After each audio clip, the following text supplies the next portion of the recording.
Praise the Lord, hallelujah. जय मसीह की। मेरे प्रिय भाई बहनों, आप सभी का स्वागत करते हैं एक नए वीडियो में। तो आज हम परमेश्वर के वचन के द्वारा सीखेंगे कि शैतान को कैसे हम अपने जीवन से निकाल सकते हैं या शैतान को कैसे हम हरा सकते हैं। क्योंकि आज हम बहुत अपने जीवन में देखते हैं कि शैतान ऐसे बहुत बड़े बड़े विपत्तियों को डाल रहा है। दुष्ट आत्माओं से लोगों को परेशान हो रहे हैं, लोग गरीबी में जा रहे हैं, कंगाली में जा रहे हैं।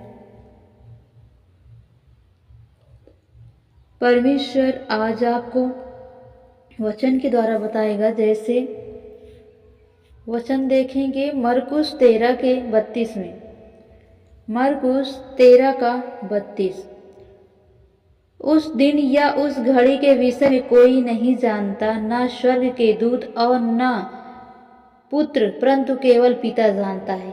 यह किस समय की बात है? किस समय परमेश्वर आ जाए। उसी प्रकार आज हमारे जीवन में यदि हम वचन में नहीं हैं, वचन को अपने जीवन में नहीं बराबर ले रहे हैं, प्रार्थना नहीं कर रहे हैं, वचन के अनुसार नहीं जीवन को जी रहे हैं, तो हमारे जीवन में विपत्ति किस समय आ जाए हमें नहीं पता। उसी प्रकार हमें आत्मा में तैयार होना नहीं, यदि हम अपने आत्मा में तैयार नहीं हो पा रहे हैं तो हम नहीं जानते कि किस समय प्रभु आ जाए।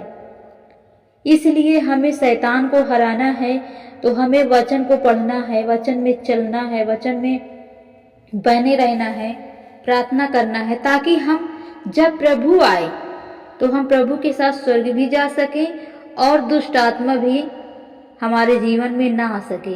क्योंकि शैतान को हराने की यही एक कुंजी है कि हम परमेश्वर के वचन में बने रहें।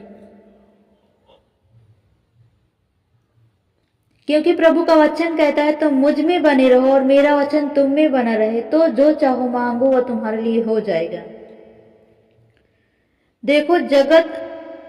देखो जागते और प्रार्थना करते रहो कि तुम नहीं जानते कि वह समय कब आएगा। मरकुस। यह उस मनुष्य की दशा है जो परदेश जाते समय अपने घर छोड़ जाए और अपने दास को अधिकार दे और कहे एक को उसके काम जाते और द्वारपाल को जागते रहने की आज्ञा दे। यानी वो जब कहीं जाए घर से, जैसे एक राजा होता है जब घर से बाहर जाता है तो अपने द्वारपालों को कहता है कि तुम जब तक मैं ना आऊं मेरे द्वार की रखवाली करना। उसी प्रकार प्रभु ने कहा है कि जब तक मैं फिर ना आऊं तब तक तुम मेरे प्रचार को फैलाते रहना, जागते रहना।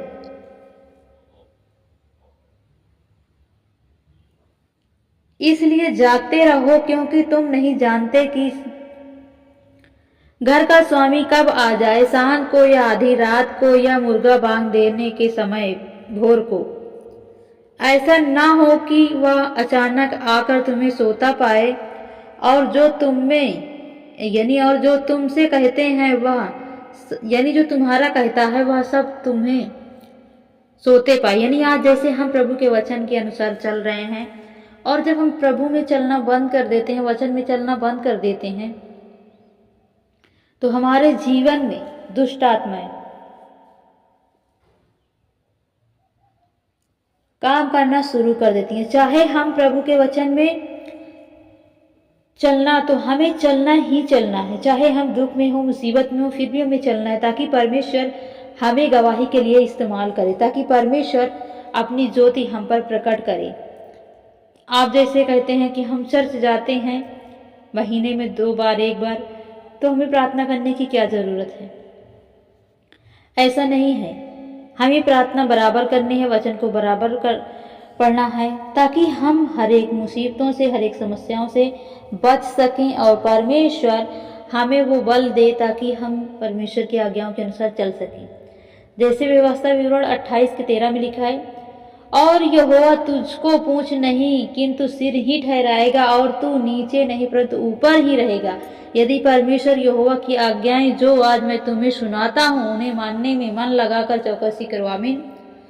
आज हम परमेश्वर के वचन में मन लगाकर चौकसी करते, अपने मन की और अपनी इच्छाओं को, परमेश्वर की इच्छा को पूरा करते हैं, अपनी इच्छाओं को नहीं, तो हम शैतान को निश्चय ही हरा पाएंगे, क्योंकि प्रभु ने कहा है तुम मेरे नाम से जो कुछ भी मांगोगे वह होगा। हम आज यीशु मसीह के नाम पर विश्वास करते हैं तो आज हम बीमारियों को आदेश देंगे, दूर होंगे। जैसे आज देखते हैं मुर्दे जीवित होते हैं, लंगड़े चलने लगते हैं, कोढ़ियां शुद्ध होते हैं, दुष्ट आत्माएं निकलते हैं, क्योंकि प्रभु ने कहा है मेरे नाम से दुष्ट, जैसे प्रभु के चेलों ने कहा हे प्रभु तेरे नाम से दुष्ट आत्माएं भी हमारे पैर के नीचे हैं। तो प्रभु ने कहा मैं आकाश से स्वर्ग से बिजली के समान गिरते हुए देख रहा हूं इनको, दुष्ट आत्माओं को।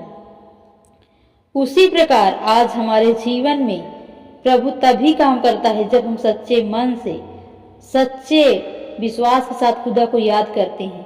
तो खुदा हमारे जीवन में हमें और हमारे परिवार को ब्लेस करता है, आशीषित करता है और हमें भला चंगा रखता है। क्यों? क्योंकि जब हम भला चाहते हैं तो प्रभु के वचन के अनुसार चलें, ताकि प्रभु हमें सही ज्ञान, सही शिक्षा दे सके।